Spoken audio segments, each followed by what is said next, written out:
You're listening to Obstacle Races New Zealand. Join your hosts Max Bell and Stephen Steady as they explore the realms of obstacle sports, including OCR, mud running, adventure racing, hybrid racing, ninja and more, in New Zealand and abroad. Today's episode, we've got an interview with our very first Ninja Warrior guest, which is exciting.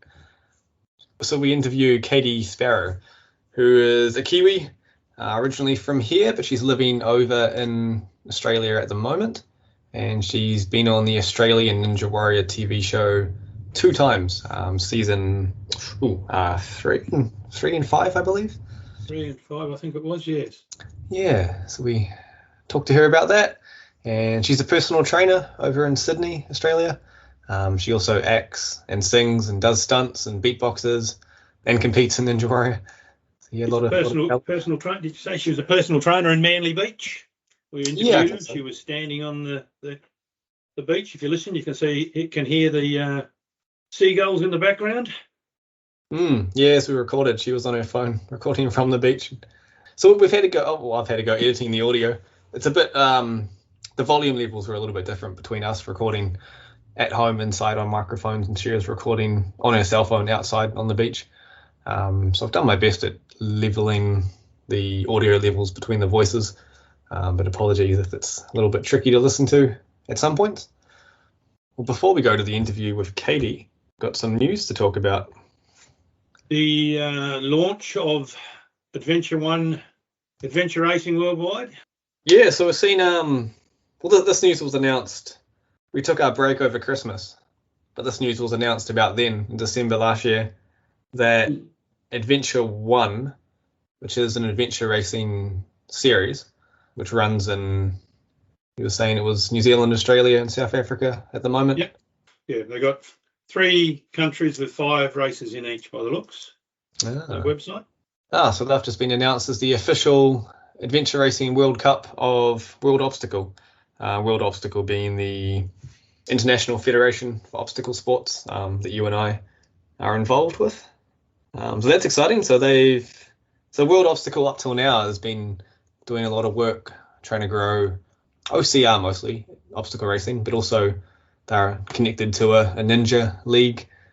But the president, Ian Adamson, behind World Obstacle, he has an adventure racing background and his passion's really in adventure racing. So I think he's been working tirelessly behind the scenes to get adventure racing involved in this as well. And they just made the big announcement that they have gotten Adventure 1 on board as the official World Cup series of the sport. Yeah, which is awesome, and especially because New Zealand is involved.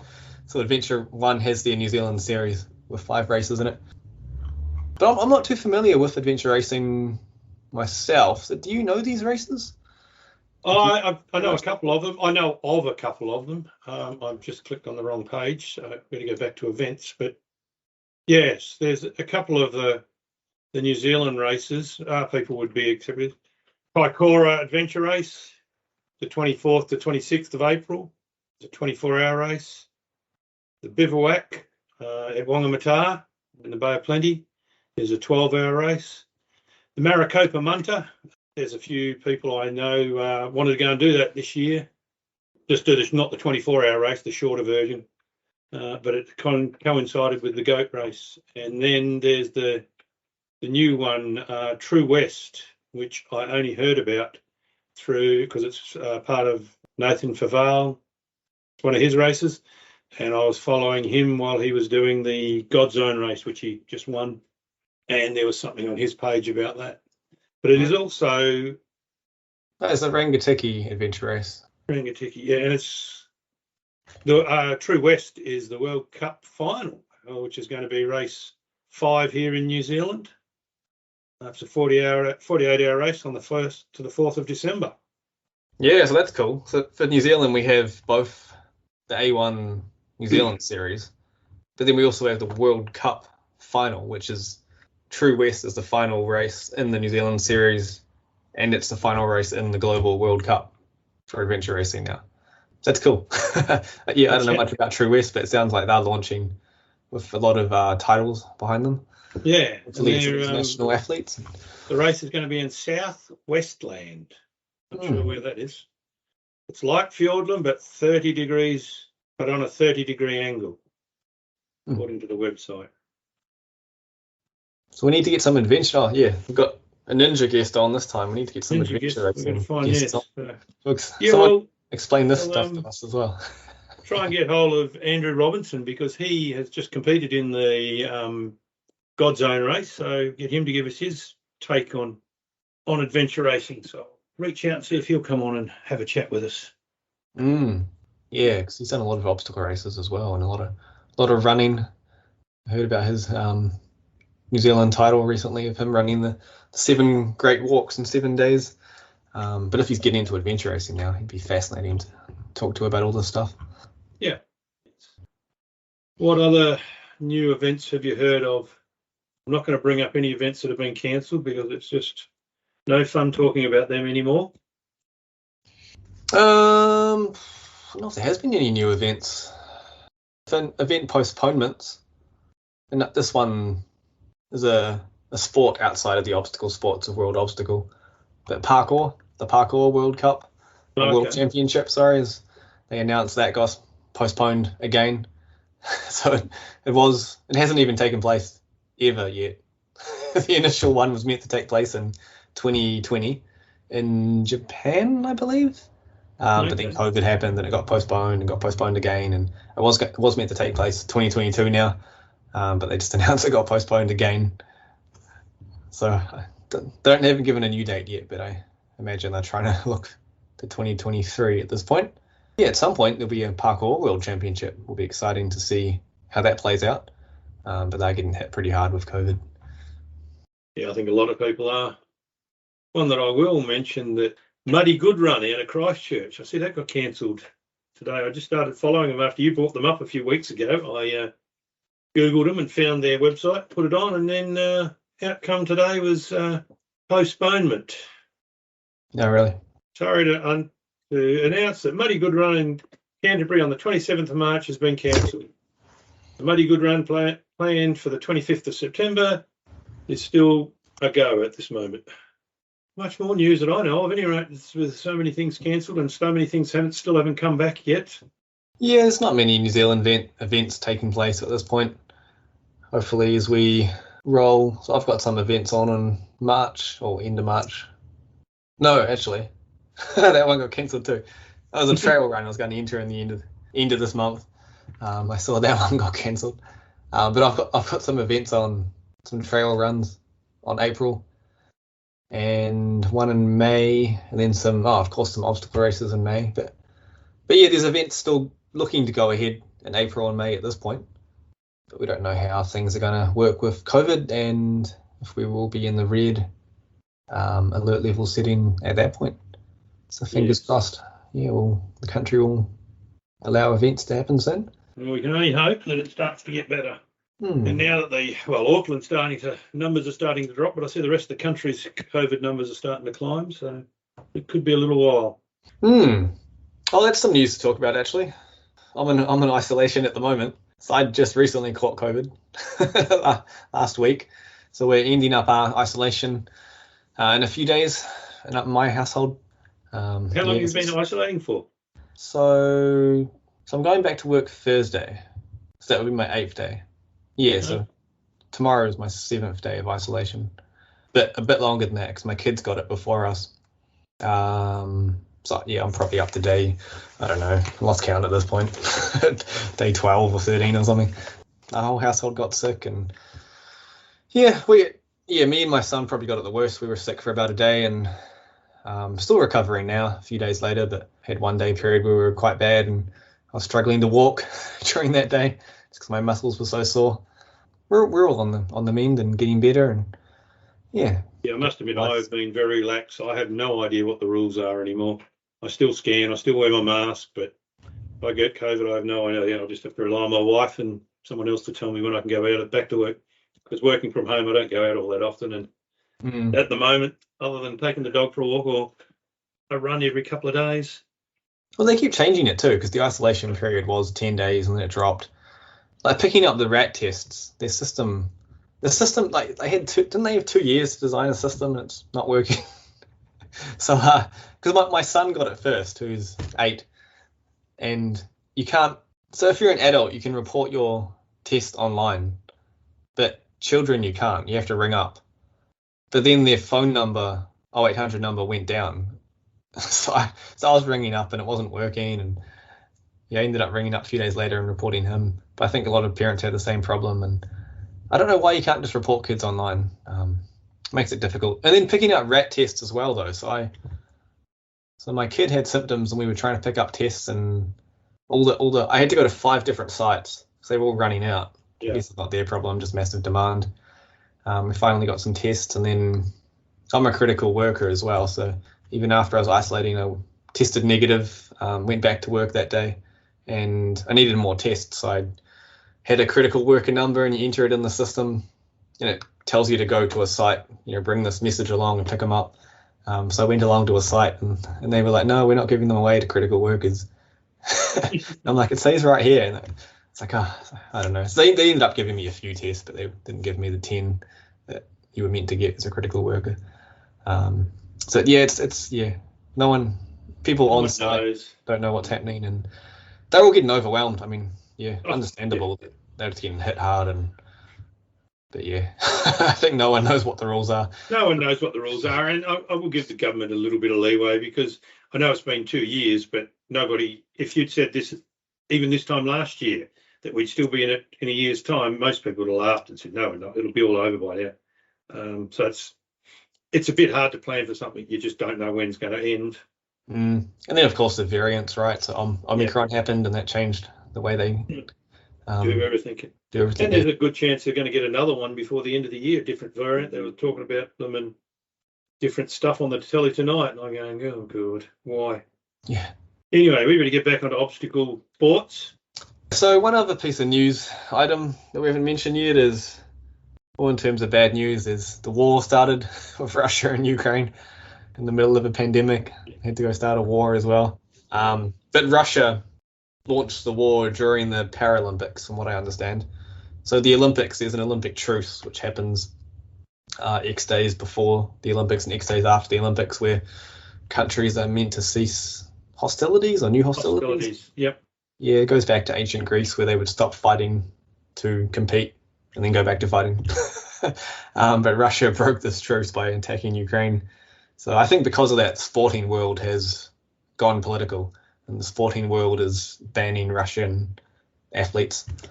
And the IOC, the International Olympic Committee, came out recommending international federations, ban Russian and Belarusian athletes. So World Obstacle, the International Federation for Obstacle Sports, has done that. They've followed the IOC advice, and they've announced that they're banning Russian and Belarusian athletes and officials from international competitions. In terms of what that actually means in practical terms, I don't know what international competitions are actually on the calendar of World Obstacle at this point. So I don't know if they are actually banned from anything. But the ban don't know how long the ban will continue. If it continues a year, multiple years plus, as these OCR World Championships and the adventure racing and ninja start rolling out, there's a ban in place because of the war and the political, how the West is responding to that. Yeah, I was just trying to look up and see if I could find the email that Ian sent us, but I can't see it to see what it was actually wording. But yeah, so it'll be interesting to see. I know that the obstacle sports is big in Europe, but how much of it impacts Russia, I have no idea. Well, shall we cut over and have a listen to Katie, get the lowdown on Ninja Warrior and ninja sports and beatboxing and personal fitness training on the beaches of Manly.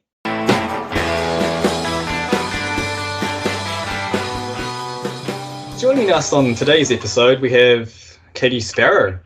So she was born in New Zealand and living in Australia at the moment. And she's our first Ninja Warrior guest on the podcast. So that'll be fascinating to talk to her about that, learn about Ninja. And she appeared on Australian Ninja Warrior seasons 3 and 5. And she also runs her own fitness business called Sparrow Fitness. And my understanding, she dabbles in acting, stunt work, and beatboxing as well. So how are you doing? Yeah, going good, thanks. That's a pretty accurate recap, I think. Oh, good. But yeah, going well, thank you. Yeah, so talk to us about so you grew up in New Zealand? Yeah, so I grew up in New Zealand and moved to Australia about 10 years ago now. So I used to study performing arts in New Zealand and then was basically looking up some personal training courses and then found a really good one in Sydney. Me and my brother originally moved here with no real plan of how long we'd stay. And then, yeah, I guess basically I just ended up loving it. Started doing my own personal training business about 6 years ago and then stayed here, been here since.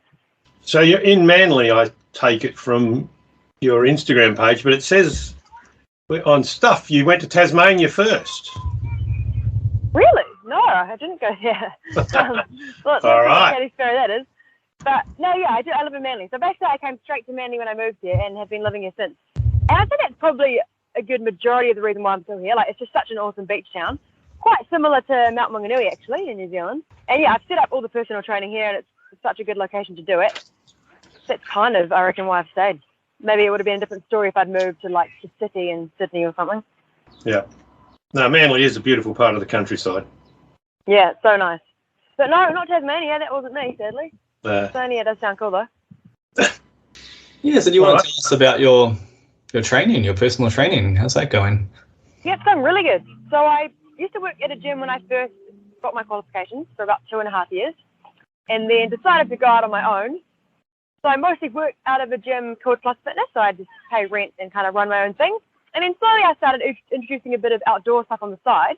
So I was doing probably like maybe 70% gym, 30% outdoors.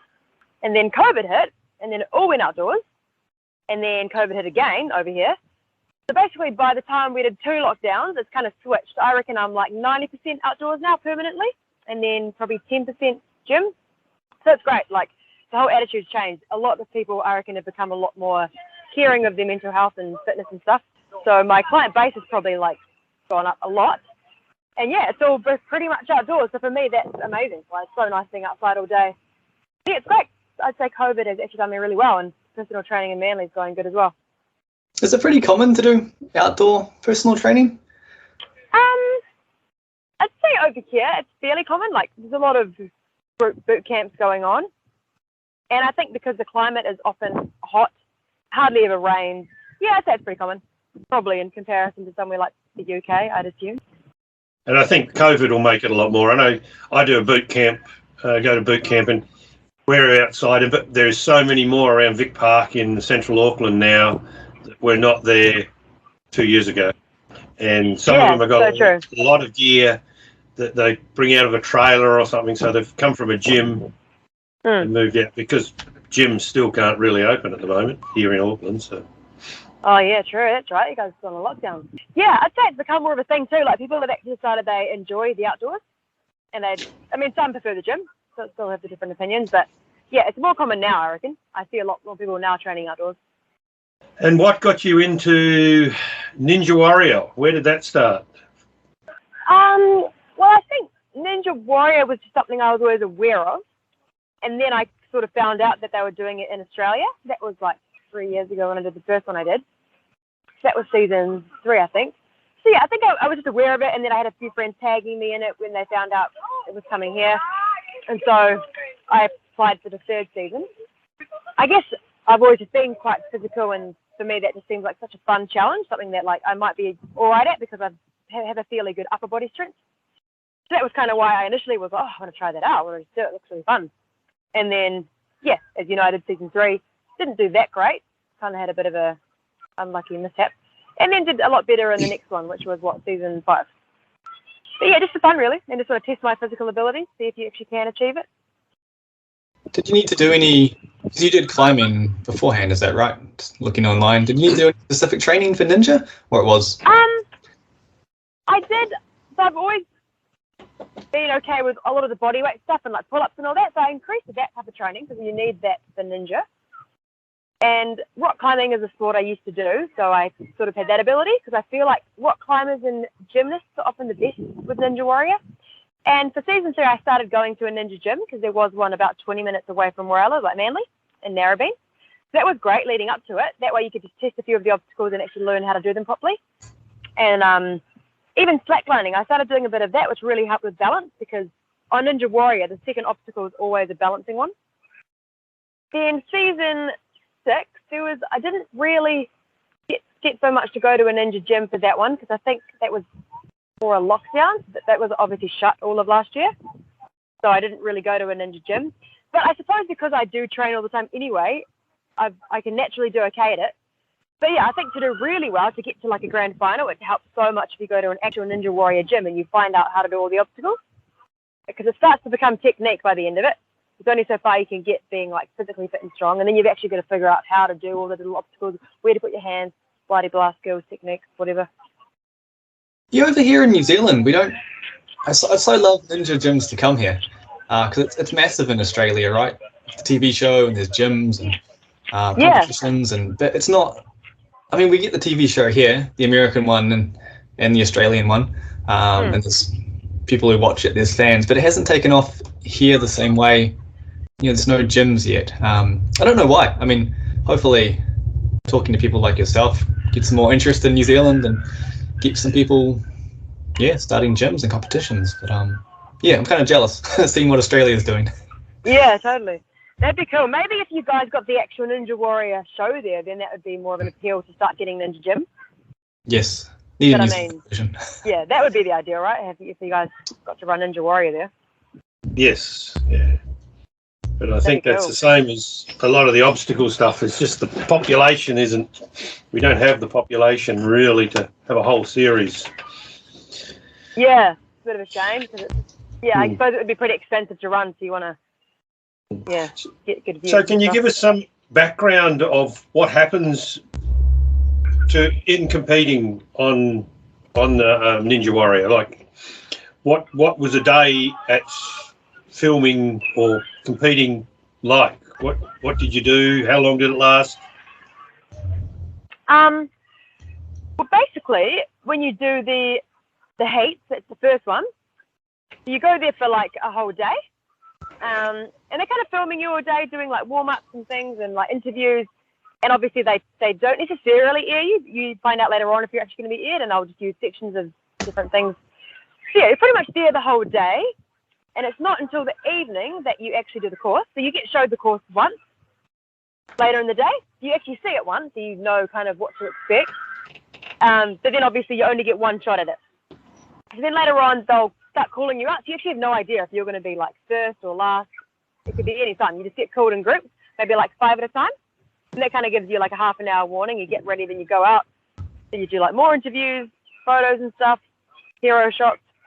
And then before you go on, you probably get to see like the first or second person before you doing their one. So you do get to see like 1 or 2 people do it, which can be good or bad. It can kind of freak you out.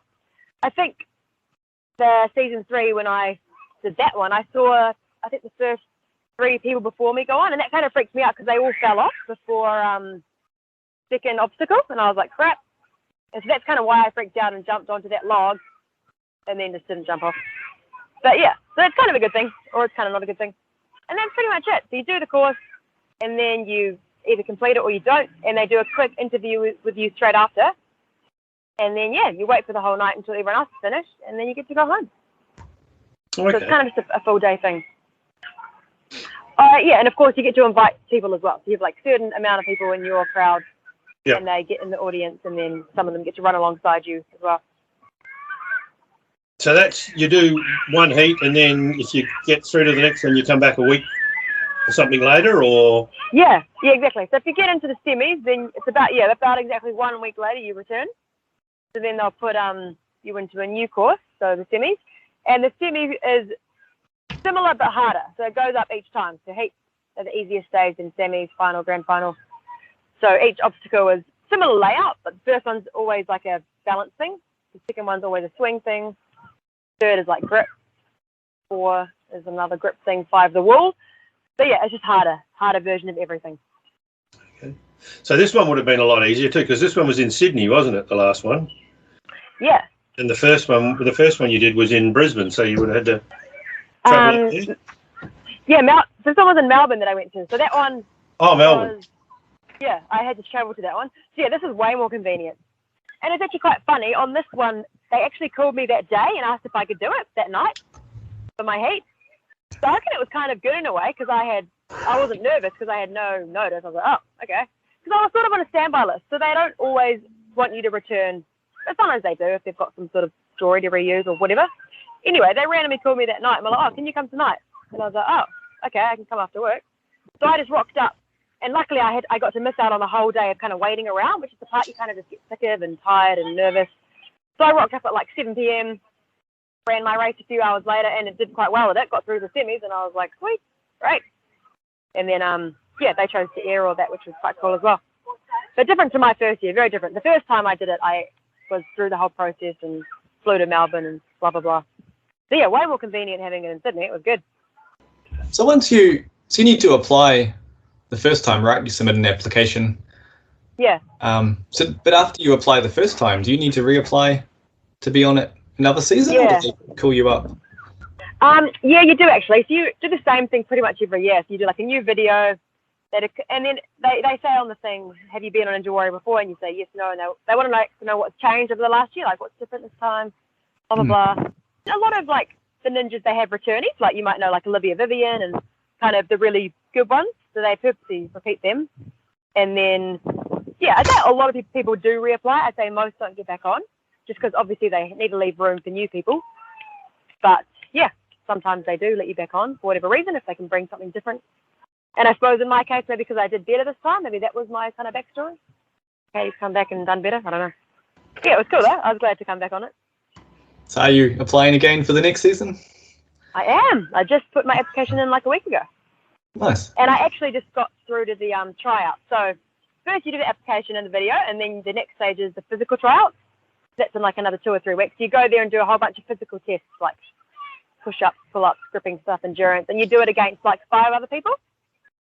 And then the next stage after that is, well, they kind of call you up, get more info, a few more videos, and then you either get in or you don't. But they kind of cut it in half. Like it's quite tough to get in. So I will reapply, but yeah, who knows if I'll get in, hopefully. I was just wondering about the the TV show screening in Australia and New Zealand. And New Zealand's usually delayed in our TV. But is there any sort of like complications to do with the airing? Because I know there's a number of years ago there was a TV show called Australian Spartan, which was sort of like Ninja Warrior, but some Kiwis flew over and won it. They won season 2. But it didn't screen in New Zealand until like 2 years later. But they were under a non-disclosure agreement to not talk about it. So they couldn't talk about this thing for like 2 years. Funny. Until it aired in New Zealand. Yeah, but is there any sort of issues like that with Ninja Warrior where are you allowed to talk about it? Do you need to wait till it airs in Australia or New Zealand, or was it just open? Do whatever? So yeah, they it's similar. Yeah, you're not meant. I mean, obviously, I can tell like my close family and friends that I've done it, but yeah, you're not meant to say how far you've got because obviously it'll give things away. I think did I sign something? Yeah, I'm pretty sure I did sign something. Yes, you can't really say how far you've got, and also you get like a bunch of pictures. You can't like pre-post them or anything because that'll also ruin it. So it's probably the same. And once it aired in Australia, I'm pretty sure I was allowed to say whatever I wanted, even to people in New Zealand. Yeah, because it's an Australian show, so New Zealand obviously doesn't have any ownership on it. Yeah. So yeah, answer your question. Yeah, you do sign like a contract. But for someone like me that didn't obviously make it to the grand final, I suppose I wasn't that bothered about what I said because, yeah, I wasn't giving too much away. So how long? You're also. Sorry, Carolyn. You're also not meant to say what anyone else gets. So like, if I know who actually wins it or who gets through to the grand finals, yeah, I'm not allowed to say any of that either. So how long between when you filmed it and when it got aired in Australia was it? So we filmed it in March this year, and then it aired in June. Yeah. That was only 3 months. Whereas season 3, there was like a good 5-6 months difference. But they've kind of changed it now that you audition now, end of the year, then then you actually do it start of the following year, then it airs middle of the year. So yeah, about 3 months difference. Okay. It's 6 months here in NZ. Yeah. So I see from your Instagram that you're interested in or getting into acting in that as well. Yeah. Well, I used to. That was actually the initial passion, was acting, performing arts, whatever. So I actually studied that in New Zealand for a couple of years before I moved here. And then the first year we studied at an institute called Excel, which is actually based in Auckland. And the second year we toured around New Zealand doing shows, and then Germany and Poland. Then I moved here and started doing personal training. And then on the side, I'd do like acting gigs. So I had an agent, so I do little like things like commercials, ads, whatever. And then I also do a bit of casual work on Home and Away. Behind the camera now, though, so as a grip, just kind of like a camera assistant. But yeah, I suppose with the acting, I don't know, so I've kind of taken a step back from that because I suppose the focus is on my personal training business now. But I do make little sort of advertising movies for my business, and in that I often act. It's kind of an excuse, or just like another way to shove my acting in, is to make little videos and have like a theme behind it to do with fitness. So that's kind of the most extent of the acting I'm doing at the moment, really, and the odd commercial here and there. Yes, because I've watched Dawn. What is it? Dawn of the Shred? Something of the Shred? Oh, yeah. Sparrow Fitness, Okay. Dawn of the Shred. Yeah, that was advertising the yearly shred challenges that I run, which is like an 8-week challenge, sort of like a weight loss challenge. That was just like a little video advertising that. Ah. I think that was last year's one. You should watch this year's one. It's all about COVID. So Is it? it's kind of funny. So that's on your Facebook page as well. Yeah, and Instagram. It'll be there somewhere called. Okay. But yeah, still enjoy the acting. Still a passion. Try and mix that in with the personal training. Yes, reading your bio on the Ninja website, it mentions you're doing stunt training as well. Is that something you have done or something you're pursuing now? Yeah, so I used to do a bit of stunt training. That was maybe like 2 years ago now. It was something I was also quite interested in. I only did it for about a year just because it started to really collide with the PT, because as you'd imagine, personal training, you kind of work mostly mornings and evenings. So it's a bit of a shame in that way that I can't do too many sports and things, because naturally that's every night. Yeah, I started doing the stunt training, and that was fun. And so often with those people that I met doing that, we made a few movies using like stunt fighting and stuff. So I still use some of those skills, but I never really took it any further than that, just because I suppose it was like either I work more or I start cutting my hours to do this. So I chose to keep working. But yeah, it was fun though. I learned a few things, and I reckon it's still something I'd like to do. And the other one is you're into beatboxing. Yes, that was something that I used to be quite involved in too. More so in New Zealand when I lived there. So when I did the performing arts, that was sort of part of the tour. So we did like acting, singing, dancing, then I used to do beatboxing as well. And then I used to do a few like competitions and things growing up. And New Zealand's Got Talent actually. And then when I moved over here, I did Australia's Got Talent. But yeah, last few years, not so much. I mean, it's probably a skill I'll always have. Haven't really lost it, but I suppose I don't do it as regularly now. But it was kind of just something I picked up when I was in school because my brothers and his friends used to do it. Then I thought, oh, that's cool. And then I started doing it, and then I tried to be better than all of them, which I ended up being. And then, yeah, started to kind of as a hobby. I used to do like little shows and things, little comps. It was a bit of fun, bit of a party trick as well. And then on Ninja Warrior, they got me to do that kind of as a little bit of a backstory as well, because I thought that was quite interesting. So But sadly, I didn't get so far on Australia's Got Talent. I got to the part where you go to the judges, which is actually like 3 stages. And then Kelly Osborne, she said that she was allergic to weird noises coming out of people's mouths. So she basically booted me off the stage. And I was like, oh, all right, well, that's that. That's not So fair. did you have a name on Ninja Warrior? I've just noticed that because I like the Dolphin Ninja and the Tradie Ninja and... Not really. They do say, like, what would your ninja's name be? And, like, some of the ninjas, they kind of give a name. Oh, okay. And then some they don't. I think the first year, like, they said, oh, yeah, you could be maybe the beatboxing ninja. But then the second year, they more just called me, like, Sparrow. But I think when they advertised me, probably just Katie. Yeah. I suppose some ninjas have, like, a stick name, and then I don't think I really have one. Because they sort of deferred away from the beatboxing story in my second one. They more made it about, like, the fitness story and personal training and empowering women and stuff, which was quite cool. Yep. I saw you on season 5. But yeah, you do talk about empowering women in your little backstory clip, inspiring women for Ninja.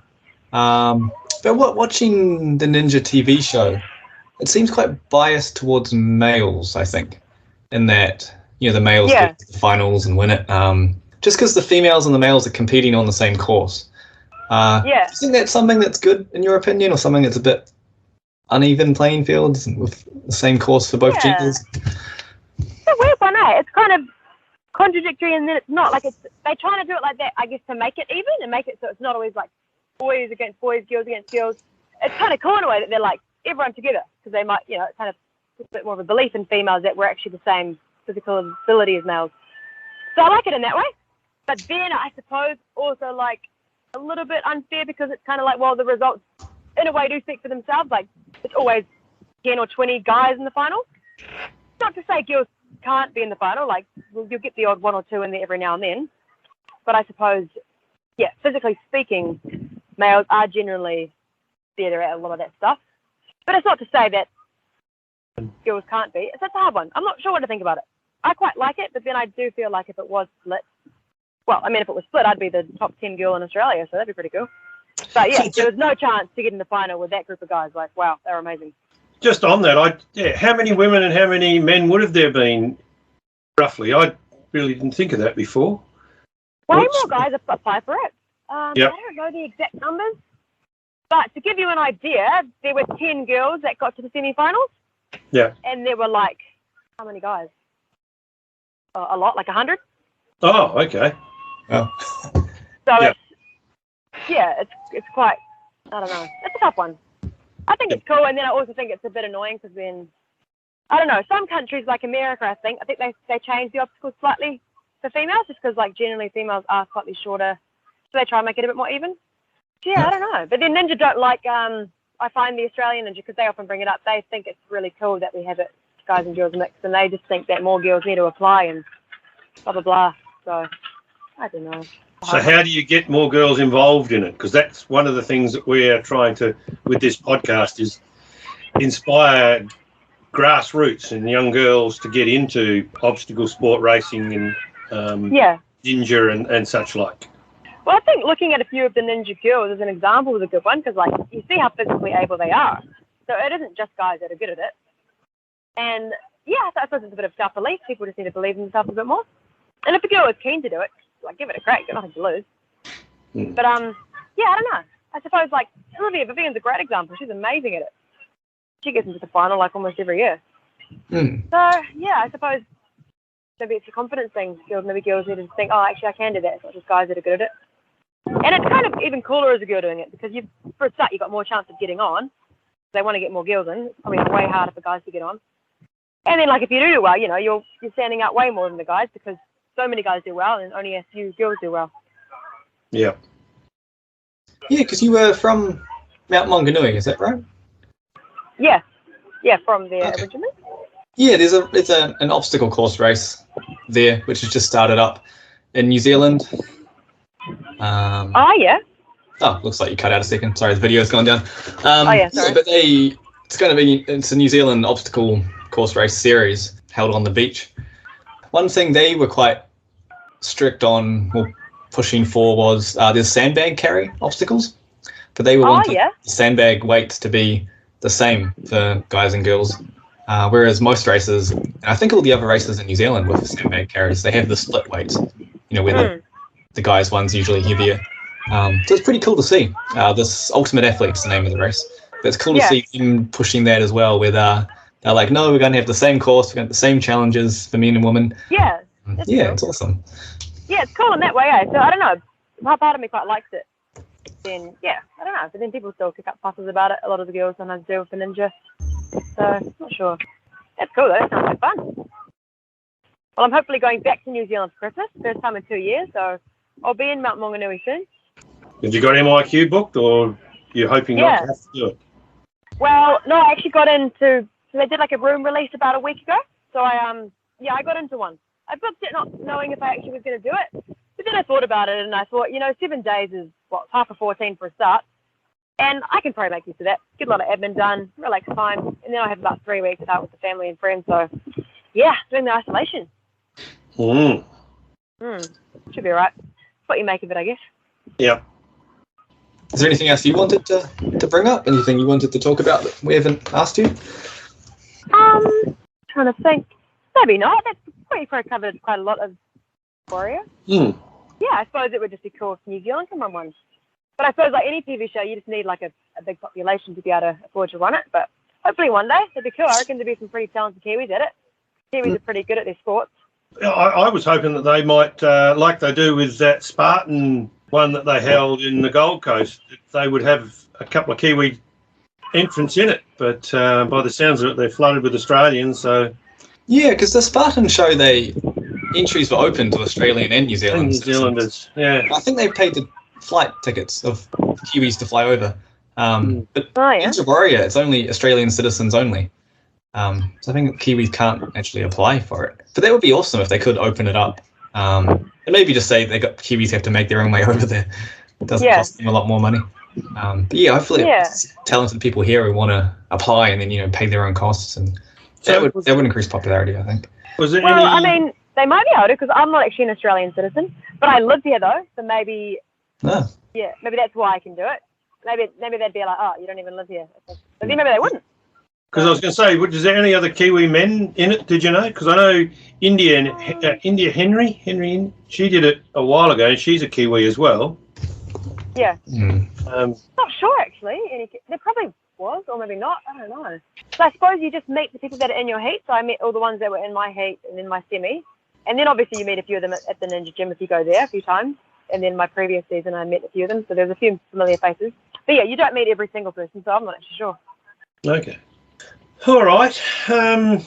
We don't have much else. We will ask you one question that we ask everybody else, and it's nothing to do with OCR. But if you could have coffee with any person, dead or alive, anywhere in the world, who would you have coffee with and why? Oh, the hard one. Maybe Mother Teresa. I think she'd have some pretty cool stories. She might be able to teach a few valuable lessons as well. Yeah, we haven't had her before. That's good. Absolutely. Thanks, Katie. Thanks very much for that. You're welcome. Thanks for the call. Interesting talking to you.